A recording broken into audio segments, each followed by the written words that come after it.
किसी जंगल में एक सुंदर बगीचा था। उसमें बहुत सी परियां रहती थीं। एक रात को वे उड़न खटोले में बैठकर सैर के लिए निकलीं। उड़ते उड़ते वे एक राजा के महल की छत से होकर गुजरीं।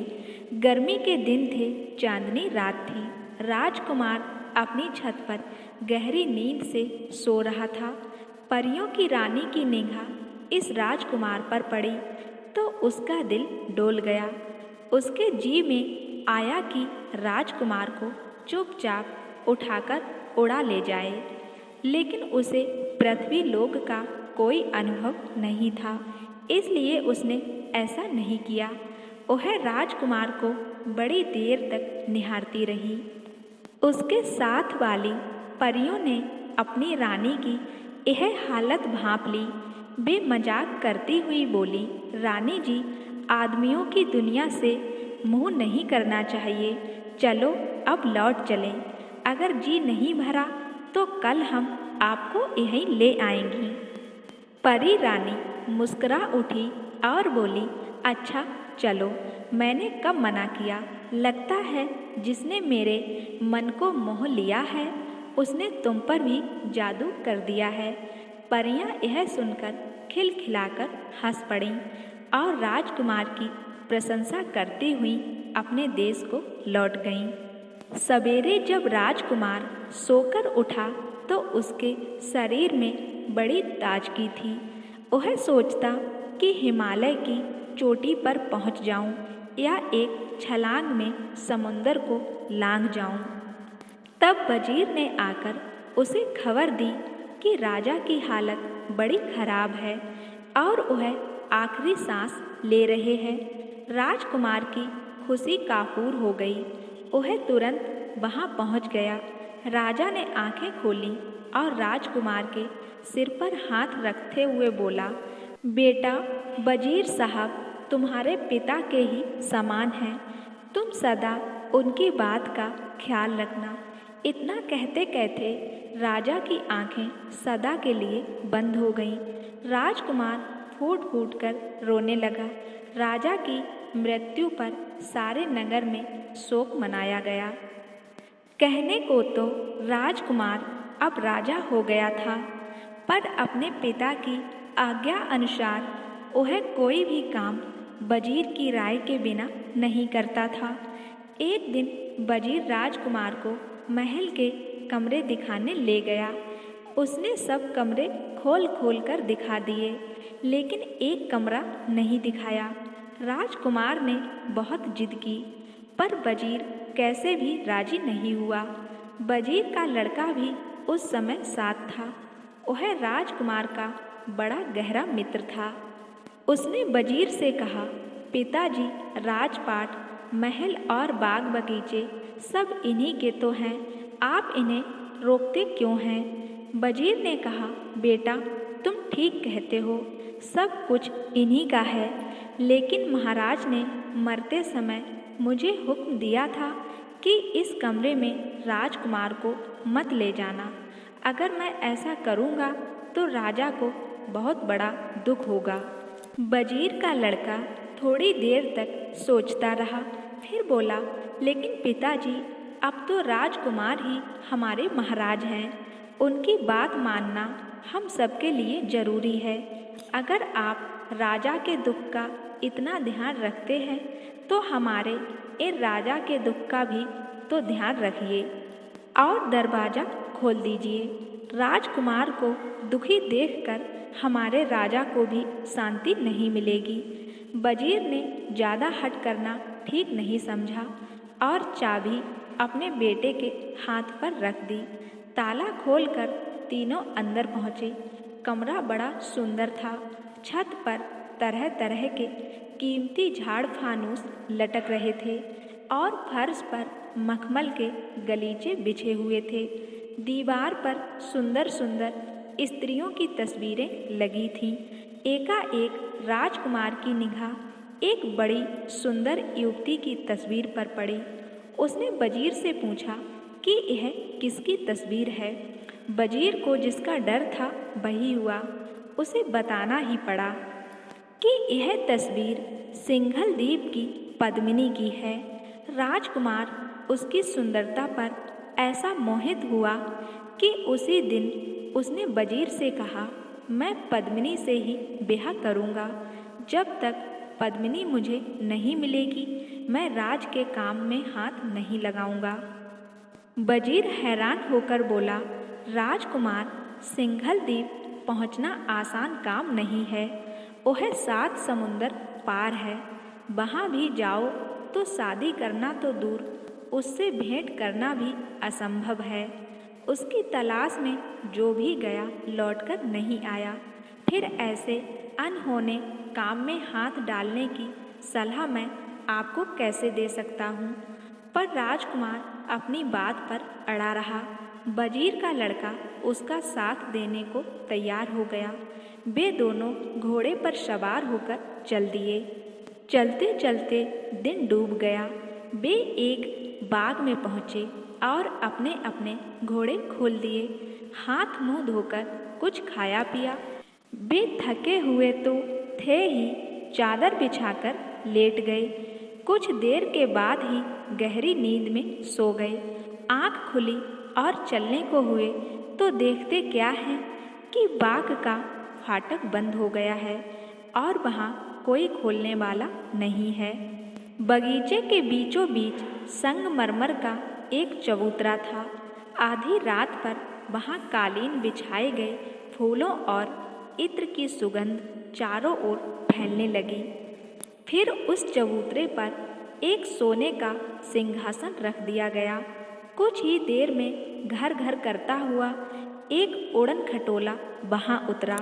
उसके चारों पायों को एक एक परी पकड़े हुए थी और उस पर उनकी रानी विराजमान थी।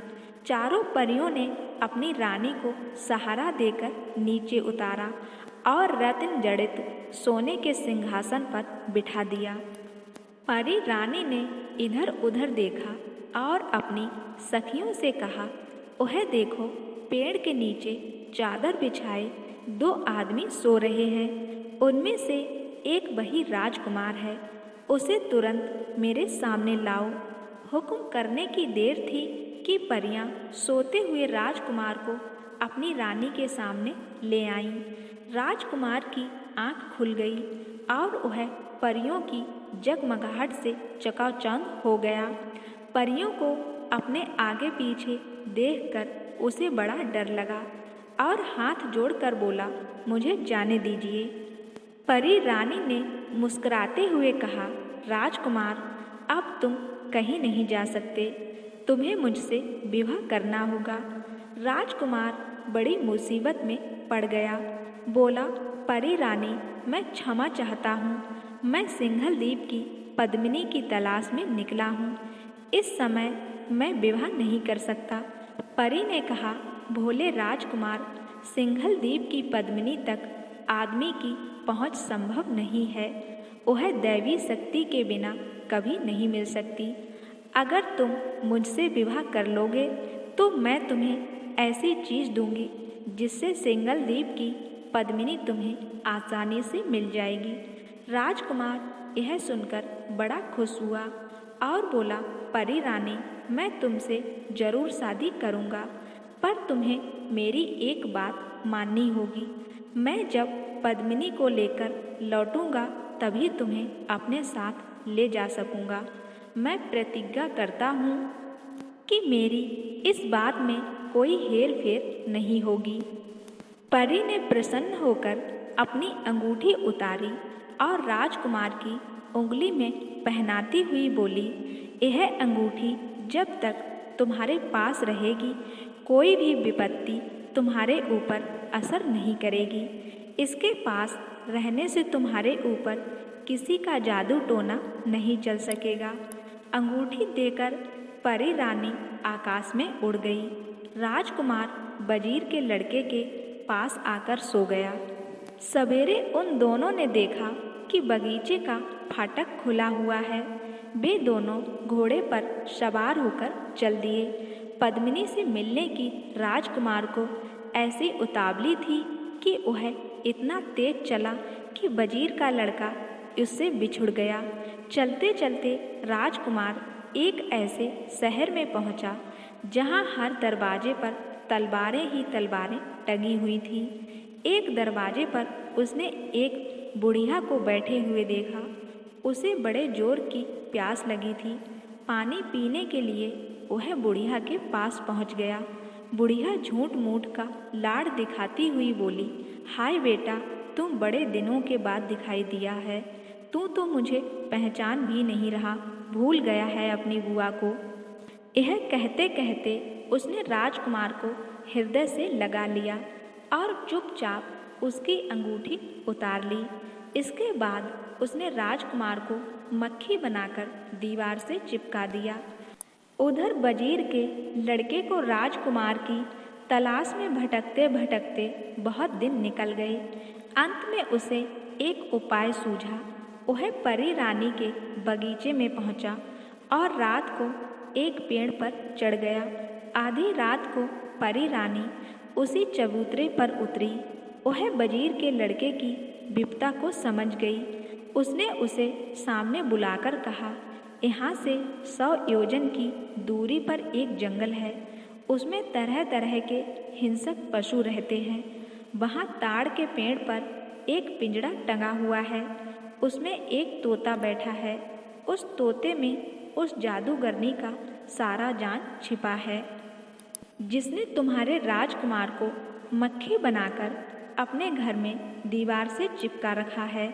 वजीर के लड़के ने पूछा, इतनी दूर मैं कैसे पहुंच सकता हूं? परी रानी ने वजीर के लड़के को अपने कान की बाली उतार कर दी और कहा कि इसको पास रखने से तुम 100 योजन 1 घंटे में तय कर लोगे। इसमें एक खूबी यह भी है कि तुम सबको देख सकोगे और तुम्हें कोई नहीं देख पाएगा। इस प्रकार तोते के पिंजड़े तक पहुंचने में तुम्हें कोई कठिनाई नहीं होगी और तोते को मारना तुम्हारे बाएं हाथ का खेल हो जाएगा। वजीर का लड़का बाली लेकर खुशी खुशी जंगल की ओर चल दिया। पेड़ के पास पहुंचकर उसने पिंजड़ा उतारा और तोते की गर्दन मरोड़ दी। इधर तोते का मरना था कि जादूगरनी का भी अंत हो गया। वजीर का लड़का वहाँ से जादूगरनी के घर पहुँचा। जादूगरनी की उंगली से जैसे ही उसने अंगूठी खींची कि राजकुमार मक्खी से फिर आदमी बन गया। वजीर के लड़के से मिलकर राजकुमार खुशी के मारे उछल पड़ा। वजीर के लड़के ने राजकुमार को सारा किस्सा कह सुनाया। अब दोनों साथ साथ पद्मिनी से मिलने चल दिए। चलते चलते वे बहुत थक गए थे। रात भर के लिए वे एक सराय में रुक गए। राजकुमार सो रहा था। उधर से विमान में बैठकर महादेव पार्वती निकले। दोनों बातचीत करते चले जा रहे थे। एकाएक महादेव जी ने कहा, पार्वती, इस नगर की राजकुमारी बहुत सुंदर और गुणवती है। राजा उसकी शादी एक काने राजकुमार के साथ कर रहा है। अगर ब्याह हो गया तो जन्म भर राजकुमारी को काने के साथ रहना पड़ेगा। मैं ऐसी सोच रहा हूँ कि इस सुंदर स्त्री को काने से कैसे छुटकारा दिलाऊं। पार्वती जी ने नीचे सोए हुए राजकुमार की ओर इशारा करते हुए कहा, देखिए जरा नीचे की ओर, कितना सुंदर राजकुमार है। विमान उतारिए और राजकुमार को लेकर वर की जगह पहुंचा दीजिए। महादेव जी को यह युक्ति सही लगी। उन्होंने ऐसा ही किया। राजकुमार की शादी उस राजकुमारी से हो गई। विदा के समय राजकुमार बड़े चक्कर में पड़ा। विवाह करने के बाद लौटते समय मैं तुम्हें साथ ले जाऊंगा। इस समय तो तुम मुझे जाने दो। राजकुमारी को राजकुमार पर विश्वास हो गया। उसने उसे 2 बाल दिए, एक सफ़ेद और एक काला। राजकुमारी ने कहा कि काला बाल जलाओगे तो काला हो जाएगा और सारी इच्छाएं पूरी कर देगा। राजकुमार बाल पाकर बड़ा खुश हुआ और राजकुमारी को लौटने का भरोसा देकर सिंघल द्वीप की ओर चल पड़ा। पहले उसने काला बाल जलाया। बाल के जलने की देर थी कि काला बाल दैत्य राजकुमार के आगे आकर खड़ा हुआ। राजकुमार पहले तो बहुत डरा, पर वह जानता था कि वह दैत्य उसका सेवक है। उसने हुक्म दिया, जाओ वजीर के लड़के को मेरे पास लाओ। काला दैत्य उसी क्षण वजीर के लड़के को राजकुमार के पास ले आया। फिर बोला, और कोई आज्ञा? राजकुमार ने कहा, हम दोनों को पद्मिनी के महल में पहुंचा दो। कहने की देर थी कि वे पद्मिनी के महल के फाटक पर आ गए। वहाँ एक हष्ट-पुष्ट संतरी पहरा दे रहा था। उसने अंदर नहीं जाने दिया। राजकुमार ने फिर काला बाल जलाया। दैत्य हाजिर हो गया। राजकुमार के हुक्म देते ही काले दैत्यों की पलटन आ गई। उसने रानी पद्मिनी के सिपाहियों की बात में मौत के घाट उतार दिया। इसके बाद दैत्य गायब हो गए। राजकुमार और वजीर का लड़का महल में घुसे। राजकुमार ने सफ़ेद बाल जलाया। सफ़ेद देव आ गए। राजकुमार ने उससे कहा, मैं पद्मिनी से विवाह करना चाहता हूँ। बारात सजा कर लाओ। जरा सी देर में देव अपने साथ एक बड़ी शानदार बारात सजाकर ले आया। पद्मिनी के पिता ने जब देखा कि कोई राजकुमार पद्मिनी को शान शौकत से बिहाने आया है और इतना शक्तिशाली है कि उसने उसकी सारी सेना नष्ट कर डाली है, तो उसने तनिक भी देरी नहीं की और राजकुमार का विवाह पद्मिनी से कर दिया।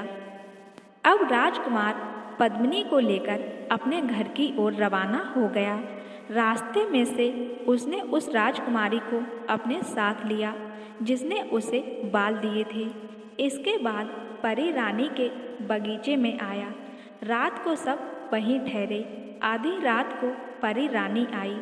राजकुमार उसे देखकर बड़ा प्रसन्न हुआ और बोला, यह तुम्हारी ही कृपा का फल है जो मैं पद्मिनी को लेकर यहाँ अच्छी तरह लौट आया। यह दूसरी राजकुमारी भी तुम्हारी तरह मुसीबत में मेरी सहायक हुई है। तुम इसे छोटी बहन समझकर खूब प्यार से रखना। परी रानी गदगद कंठ से बोली, राजकुमार, तुम्हारी खुशी में मेरी खुशी है। पद्मिनी के कारण ही हम दोनों को तुम्हारे जैसा सुंदर राजकुमार मिला है। पद्मिनी आज से पटरानी हुई और हम दोनों उसकी छोटी बहनें। वे सब उड़न खटोले में बैठकर राजकुमार के देश में आ गईं। नगर भर में खूब आनंद मनाया गया और धूमधाम के साथ राजकुमार की तीनों रानियों के साथ सवारी निकाली गई।